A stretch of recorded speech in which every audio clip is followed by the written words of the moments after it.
இரண்டாவது ஒருநாள் போட்டியில் கோலி, தோனி, தினேஷ் கார்த்திக் கலக்கலாக ஆடி இந்திய அணியை 6 விக்கெட் வித்தியாசத்தில் வெற்றி பெற வைத்தனர். இந்த போட்டியில் 43 ரன்கள் அடித்த ரோஹித் சர்மா சத்தமில்லாமல் ஒரு சாதனை செய்துள்ளார். கிறிஸ் கெயிலை அந்த சாதனையில் முந்தியுள்ளார் ரோஹித் சர்மா. 6 அடிப்பதில் இந்திய அணியில் இதுவரை சிறந்த வீரர் ரோஹித் சர்மா தான். இதை பலமுறை ரோஹித் சர்மா நிரூபித்துள்ளார்.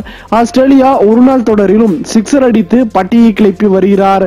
இரண்டாவது ஒருநாள் போட்டியில் 2 சிக்ஸர்கள் அடித்தார் ரோஹித். அந்த 2 சிக்ஸர்கள் மூலம் கிறிஸ் கெயில் சாதனை ஒன்றை முறியடித்துள்ளார் ரோஹித். ஆஸ்திரேலிய அணிக்கு எதிராக மட்டும் 89 சிக்ஸர்கள் அடித்துள்ளார் ரோஹித். இதன் மூலம் ஒரே அணிக்கு எதிராக அதிக சிக்ஸ் அடித்த வீரர் என்ற சாதனையை செய்துள்ளார் ரோஹித் சர்மா.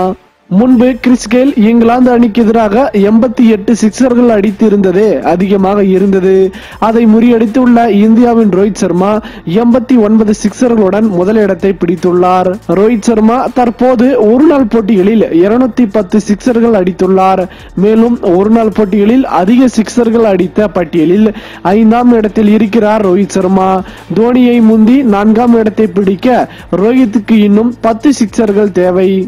மேலும் இது போன்ற சுவாரஸ்யமான செய்திகளை உடனுக்குடன் தெரிந்து கொள்ள தமிழ் சேரை சேனலை சப்ஸ்கிரைப் பண்ணுங்க. மறக்காம பெல் ஐக்கானை கிளிக் பண்ணுங்க.